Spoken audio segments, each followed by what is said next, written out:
partai-partai besar. Sudah matang sekali. Kadernya banyak. Kadernya banyak, profesornya banyak, doktornya banyak. Masa jadi goblok dadak kabeh? Iya gitu loh. Seandainya Gibran itu dibiarkan sampai selesai di Solo, terus gubernur dulu. Gubernur. Oh itu keren. Udah keren. Keren itu. Iya. Sistem demokrasi justru ingin menutup kelemahan sistem kerajaan tadi. Iya. Loh kok ini kok mau mengikut itu kan ini logika. Jadi logikanya itu nggak masuk gitu loh.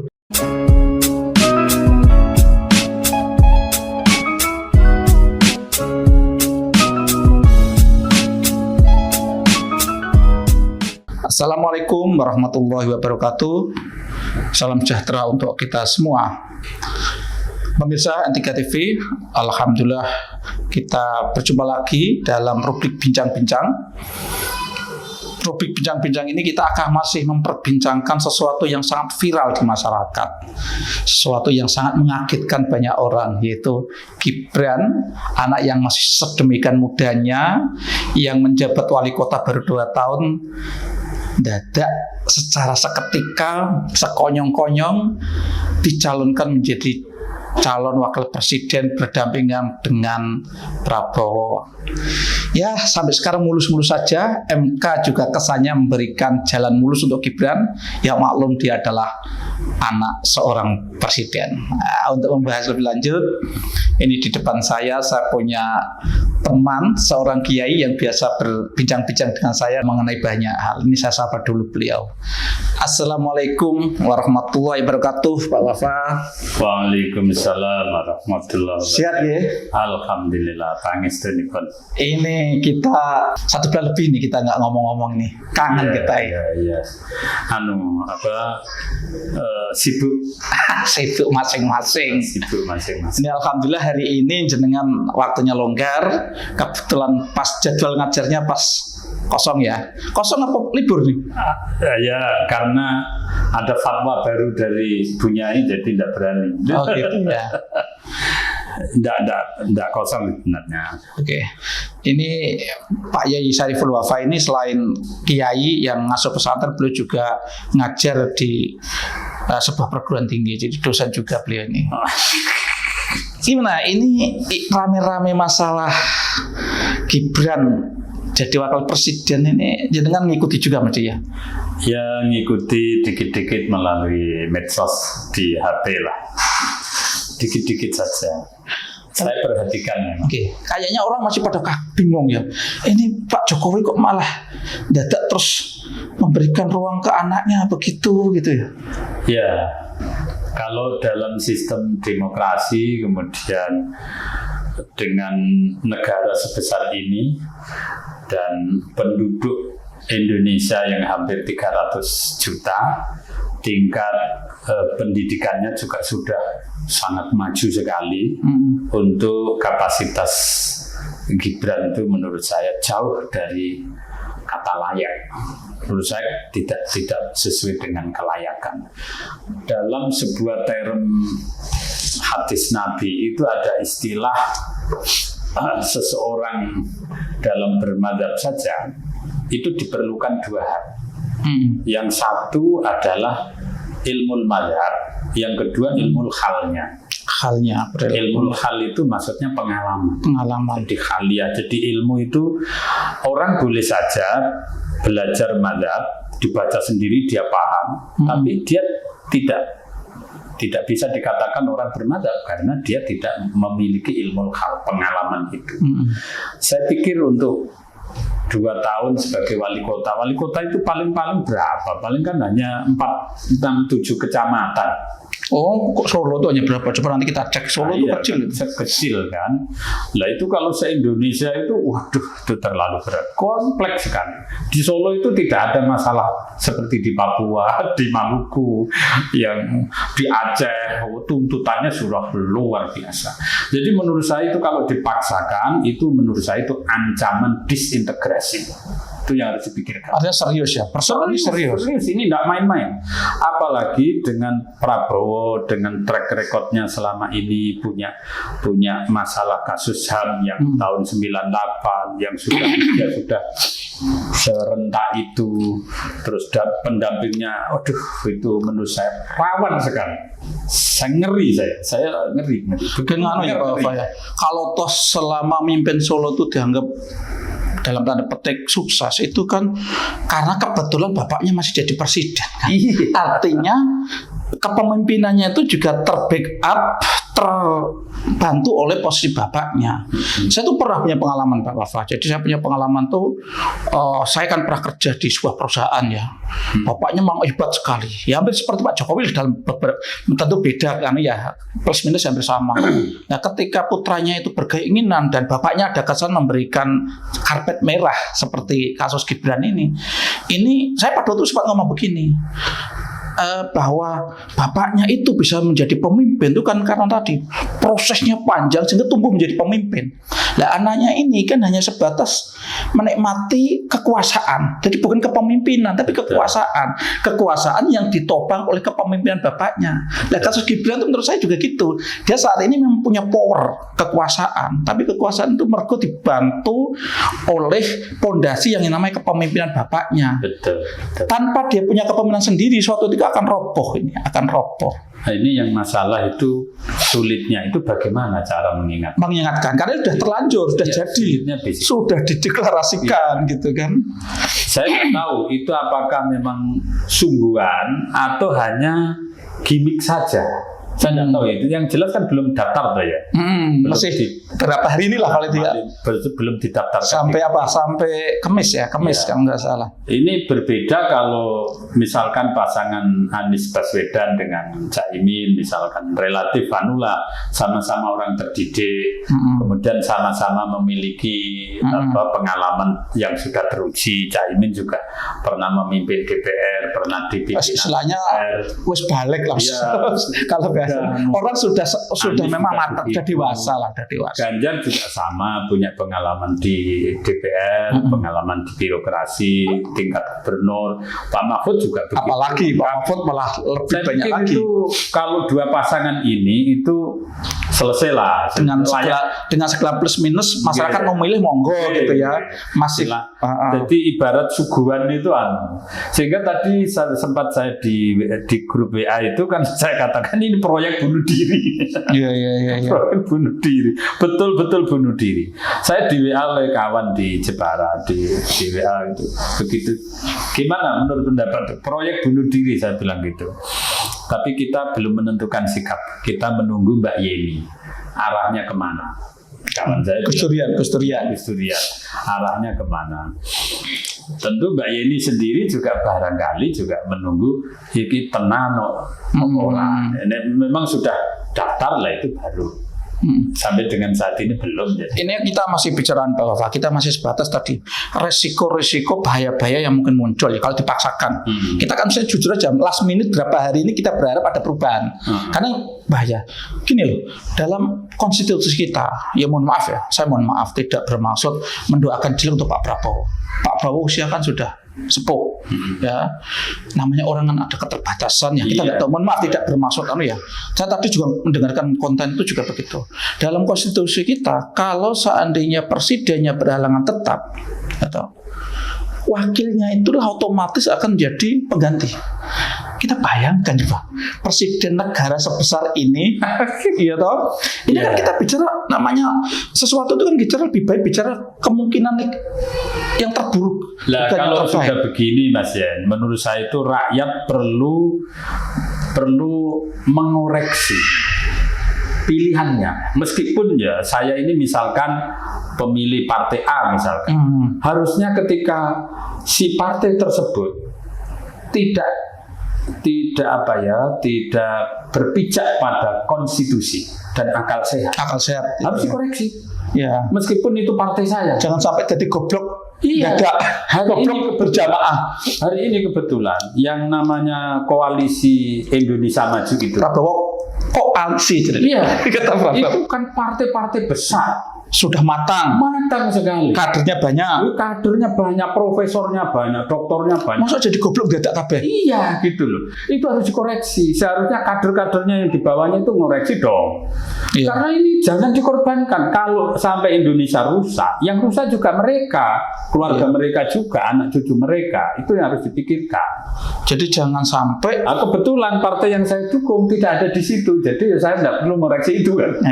Tapi sebagai sama-sama bangsa Indonesia sih, saya pikir itu harus dikoreksi. Iya. Karena artinya itu kan bahwa mereka harus berpikirnya itu tidak hanya sekedar jangka pendek ini, betul, kan jangka panjang untuk negara ini, bangsa ini gitu. Saya membayangkan itu gini juga. Ini negara yang berada pada posisi persimpangan yang jadi bahan rebutan oleh negara-negara maju. Karena di negeri kita ini banyak sekali sumber daya alam yang dibutuhkan oleh mereka.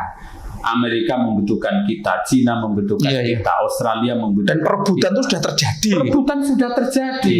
Kok tiba-tiba ini malah dikasih anak suguhan begini nih, la ilaha illallah. Ini menurut saya memprihatinkan. Itu partai harus dikoreksi. Intinya sepakat ya. Hari ini kita minta agar jangan jadi goblok dadak gitu ya. Gitu. Jangan jadi goblok berjamaah bareng-bareng. Harus akal sehat kita, akal kritis kita harus tetap bisa mengoreksi ini. Mumpung masih ada waktu beberapa hari. Ya, khususnya saya mohon sekali Pak Jokowi sebagai Presiden Indonesia, karena beliau pasti kalau dakwah apa pasti didengarkan oleh koalisi ini dan didengarkan oleh anaknya. Kalau beliau kemudian meminta, udah jangan. Selesai itu. Eman ya, padahal artinya selama memimpin Indonesia itu kan kita harus fair mengakui beliau memimpin dengan baik. Eman. Reputasinya sudah terbangun sedemikian baik. Lah kok terus di akhirnya kok mosok mau diakhiri dengan cara yang tidak baik itu kan eman. Kalau bahasanya orang kita kan mosok sul khotimah kan eman kan gitu. Betul, semua doa kita sebagai muslim itu kan husnul khotimah. Jangan sampai akhirnya itu justru sekian lama baik justru Pak Jokowi. Cuma gini, saya dengar kabar itu justru katanya itu yang menyiapkan segala satunya itu justru Pak Jokowi. Katanya tuh ada informasi begini, ini informasi ya, bisa jadi salah. Jadi ada informasi begini. Justru kelompok Prabowo dan kelompok Kim itu agak keberatan sehingga agak dulur-ulur. Justru sampai ada cerita itu Pak Pratik gitu, Seknek itu nelpon, mengapa nggak segera dideklarasikan? Lah iya Pak Pratik itu kan profesor. Iya, mantan rektor UGM loh. Rektor UGM kampus yang melok goblok dadak ya. Iya. Ini tapi mohon maaf ini kan informasi yang masih tapi informasi itu ada, artinya itu sudah dibuat podcast, disampaikan seperti itu. Artinya kalau ini betul-betul terjadi berarti kan yang mengendaki pihak Pak Jokowi.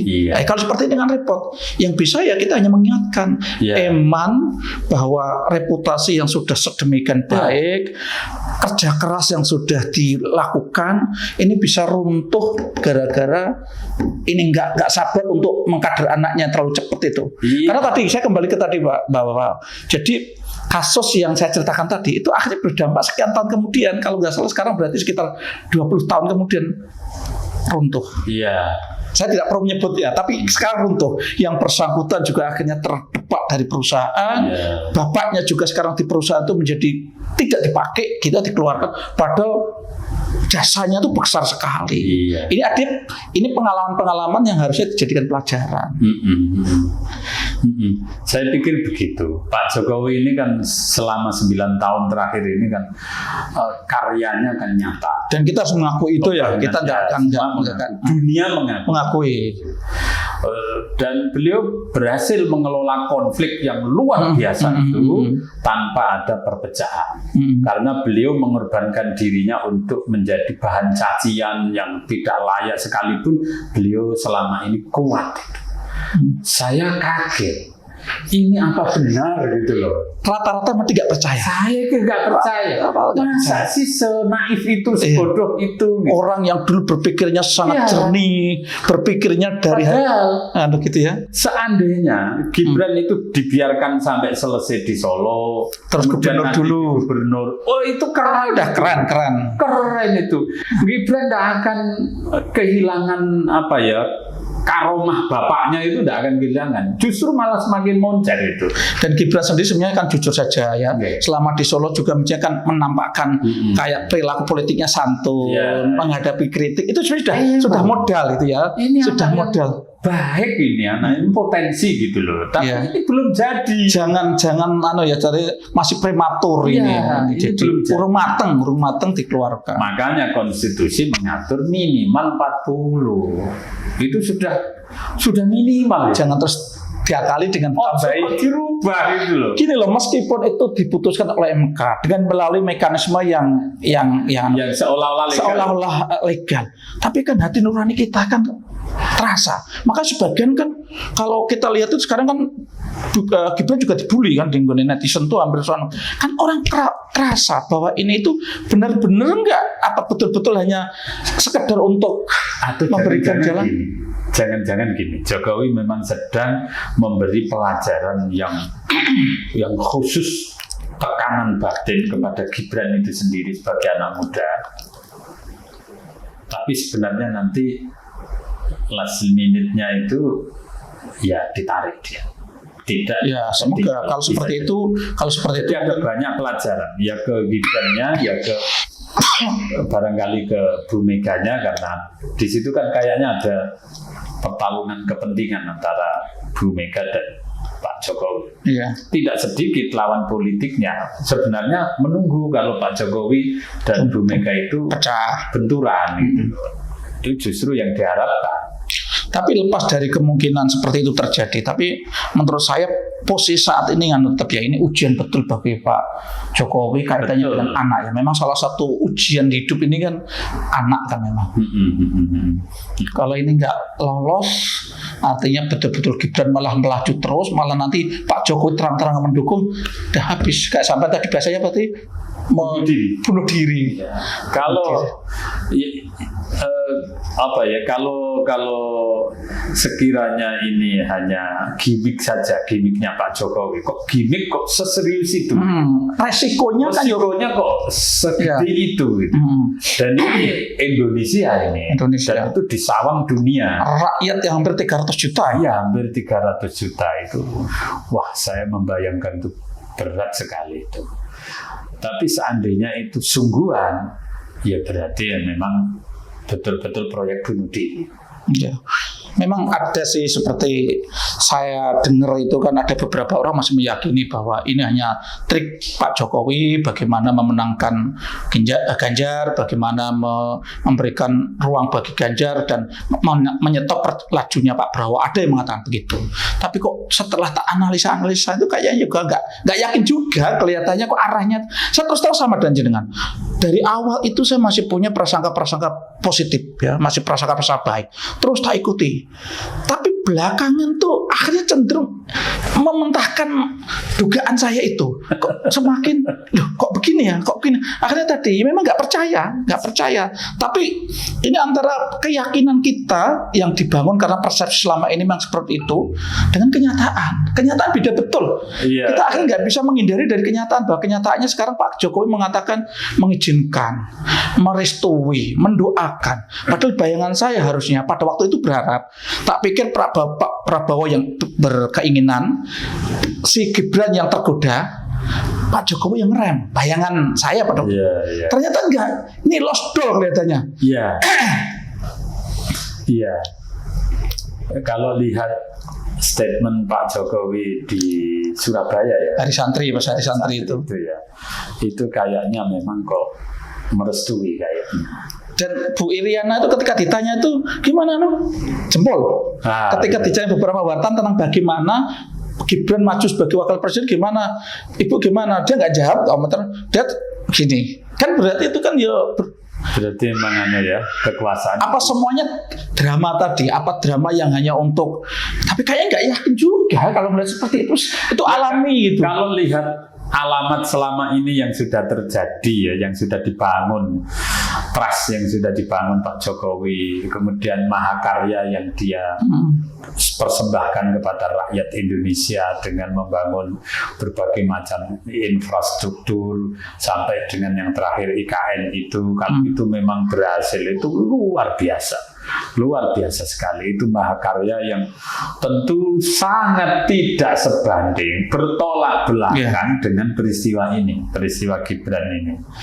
Jadi Gibran ini anak soleh, anak baik, akhlaknya bagus, punya talenta kepemimpinan yang baik, tetapi belum jadi, belum masih harus berproses lagi. Harus diproses karena yang dihadapi beda. Solo dengan kota Solo itu, dengan Papua, dengan Maluku, dengan NTT, dengan Aceh, itu beda sekali. Birokrasinya Solo mungkin ya birokrasi yang penuh tata krama dan seterusnya. Iya. Birokrasinya Papua itu mungkin bisa bunuh-bunuhan, bisa bedil-bedilan. Mungkin Aceh juga begitu. Jadi beda. Jadi ketika berhasil memimpin di Solo, belum tentu bisa menghadapi di Papua itu. Jadi saya pikir kembali tadi bahwa memang harus ada dua hal itu. Satu ilmu, dua hal. Ada pengetahuan dan ada pengalaman. Tidak boleh tidak. Dan itu mestinya nanti Pak Jokowi saatnya sudah purna, terus sambil mendidik anaknya tadi kan, menyelesaikan wali kotanya, naik gubernur, didampingi supaya semakin matang. Keren banget ya mestinya. Jangan tergesa-gesa. Saya nggak tahu ini murni dari beliau atau ada faktor membunuh dari luar, membunuh karakternya Pak Jokowi, karena dengan mau selesainya kepemimpinan beliau tapi angka kepuasannya di atas 80 malah belakangan ini. Iya. Di atas 80 itu kayaknya kok lucu gitu loh, mustahil banget ini yang ini. Tapi karena ini fakta yang sedang terjadi saat ini. Iya, kita kebingungannya kan gitu. Satu sisi kita melihat Pak Jokowi seperti itu, kelihatannya nggak mungkin. Tapi faktanya mungkin, sudah terjadi. Maka kadang ada yang mikir gini juga, masuk tersandra gitu ya, tersandra apa? Tersandra itu berarti kan ada sesuatu yang membuat orang terpaksa melakukan sesuatu. Nah, terus begini Mas ya.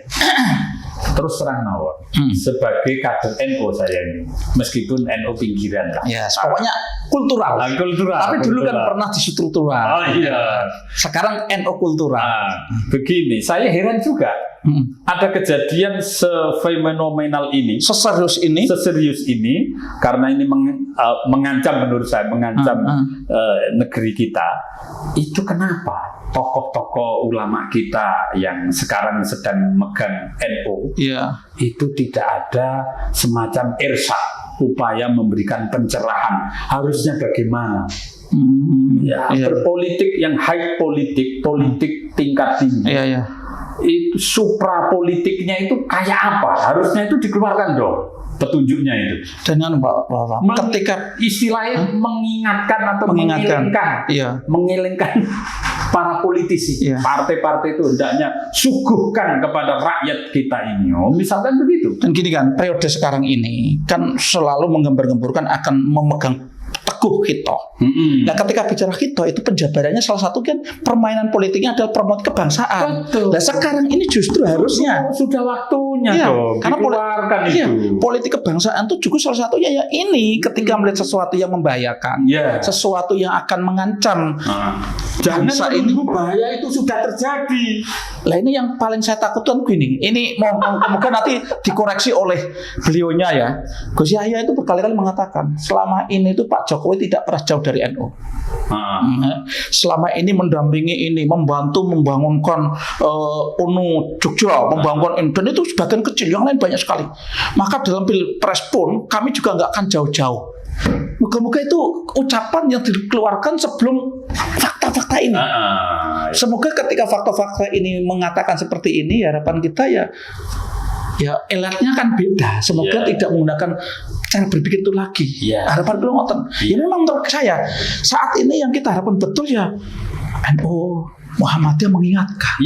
Kita berharap siapa lagi? Karena di sana banyak orang-orang pinter. Orang-orang pinter, orang benar, orang-orang baik gitu loh. Pinter dan baik, tidak punya pikiran buruk terhadap negeri kita ini. Dan kalau kita amati sekarang itu, yang prihatin mengeluarkan keprihatinan itu orang-orang yang selama ini relatif kita anggap integritasnya baik loh. Di NO, Nadir Shah yang Prof Nadir Shah yang dari Australia itu kan selama ini kita yakin bahwa beliau orang punya integritas yang baik. Integritas, ya. Terus Gunawan Muhammad ketika kita melihat tentang cara berpikir dia, tulisan-tulisan dia itu menunjukkan orang yang berintegritas. Itu juga sudah mengingatkan. Terus Butet sudah mengingatkan, artinya yang mengingatkan, yang gelisah itu orang-orang yang kita yakini selama ini mereka kan LSM. Iya. Harusnya itu yang kalangan ulama dong. Ya artinya ini orang-orang seperti itu sudah mengingatkan. Yang lebih baik lagi tadi ulama-ulama yang tadi punya punya tanggung jawab betul, tanggung jawab besar terhadap keutuhan umat, kesejahteraan umat. Itu harusnya menurut kula sudah waktunya memang PBNU dan Muhammadiyah mengeluarkan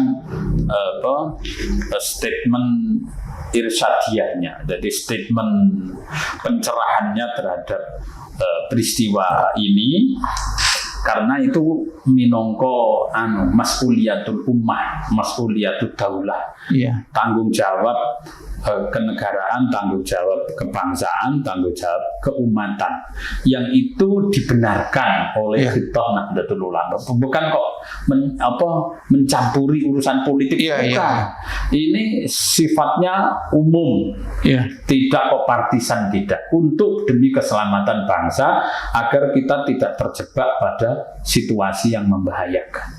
Berarti kesimpulannya dengan artinya ini justru situasi ini menjadi tanggung jawab yang harusnya mulai diambil tanggung jawab yang harus diambil oleh NU maupun Muhammadiyah untuk mengingatkan. Bisa saja sih mereka bilang begini loh, kalau saya dianggap tidak layak kan tidak dipilih oleh rakyat. Kata Gibran sering mengatakan begitu kan. Jangan bilang begitu.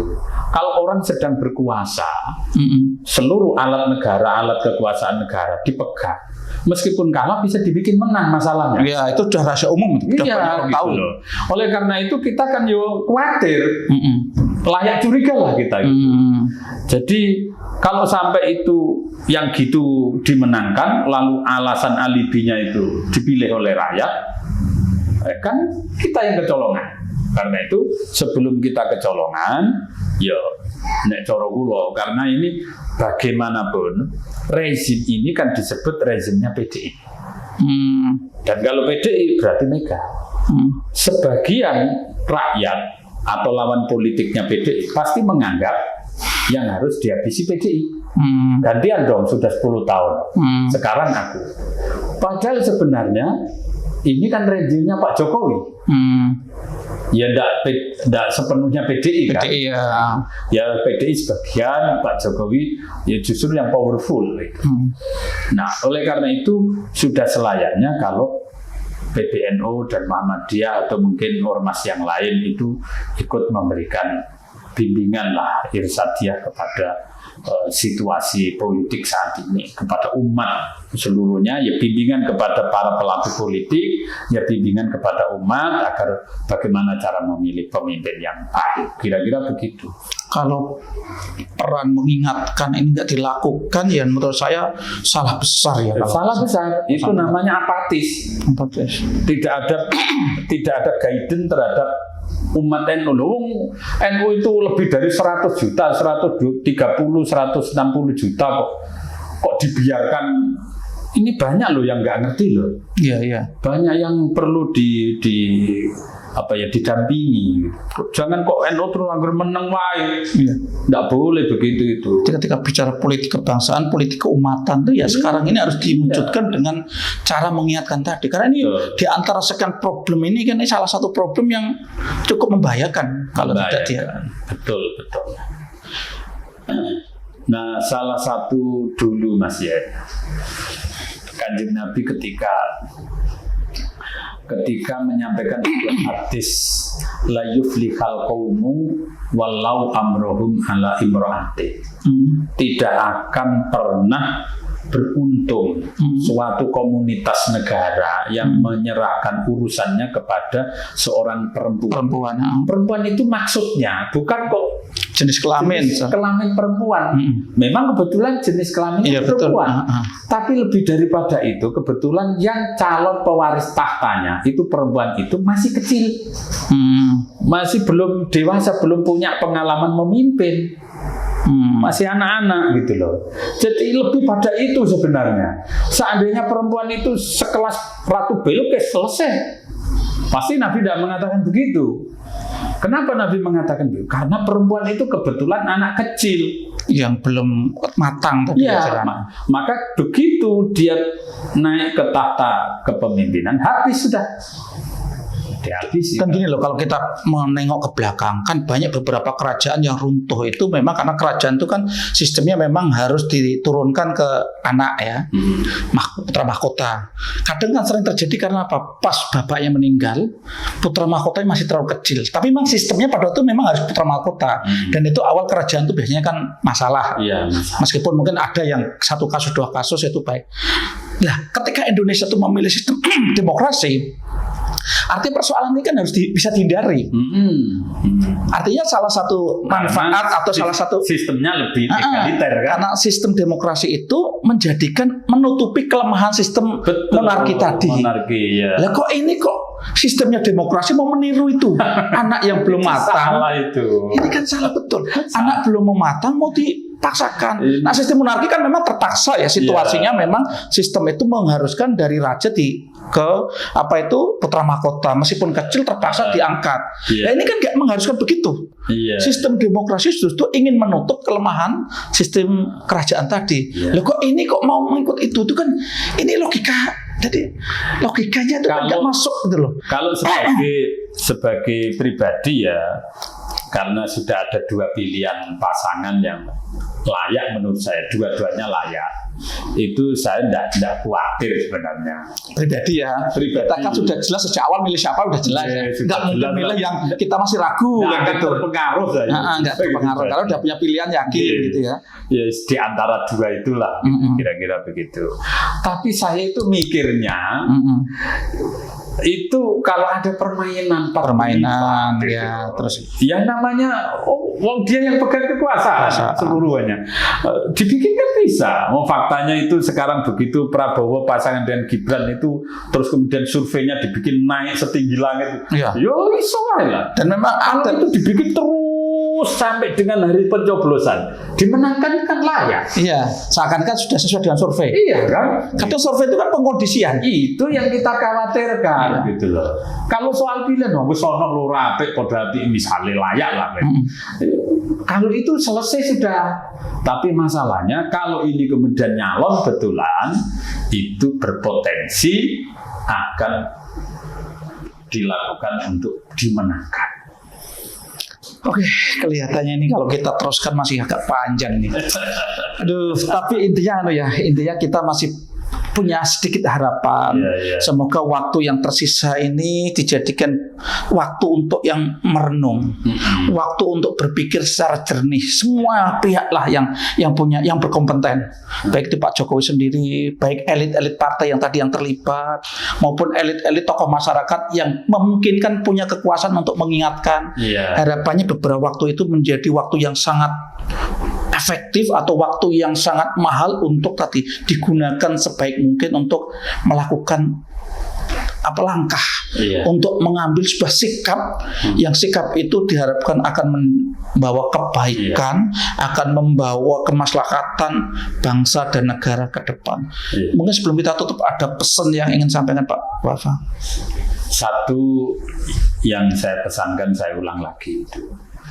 Yang pertama itu saya berharap semua elit politik, partai politik itu jangan sembrono di dalam mengambil keputusan untuk menyuguhkan calon pemimpin nasional. Dia harus berpegang betul pada ilmu pengetahuan dan konstitusi. Jangan hanya mikir menang saja. Gitu. Yang kedua, kami mohon seluruh para pendukung partai politik itu harusnya bisa mengoreksi dan mengingatkan para kader-kader partainya. Elitnya ya, elitnya. Sebab kalau orang lain yang mengingatkan itu kan nanti jadi masalah. Ya, ya. Biarkan mereka sendiri dari kalangan kadernya. Tunjukkan yang terbaik karena ini untuk rakyat, untuk Indonesia. Dan yang ketiga, saya berharap para pemimpin di negeri ini, di Nahdlatul Ulama, para ulama di Muhammadiyah dan yang lain, itu sudah waktunya untuk segera memberikan bimbingan kepada umat, irsyadiyah kepada umat, politik keumatan, politik kebangsaan, politik kemaslahatan. Jangan menunggu negeri ini rusak baru melakukan sesuatu. Jangan itu. Lebih baik preventif yang dilakukan. Jadi itu tidak menyalahi khitab, tidak menyalahi norma agama, tidak menyalahi apapun. Justru kewajiban. Kewajiban. Itu bagian dari amar ma'ruf. Kewajiban memanggil lah istilahnya. Ya. Jadi itu kalau dalam kaidah fikih itu daf'ud dororen. Ya. Jadi atau apa ya kok daf'ud dororen? Satu mencegah potensi kerusakan. Kira-kira itu, Mas.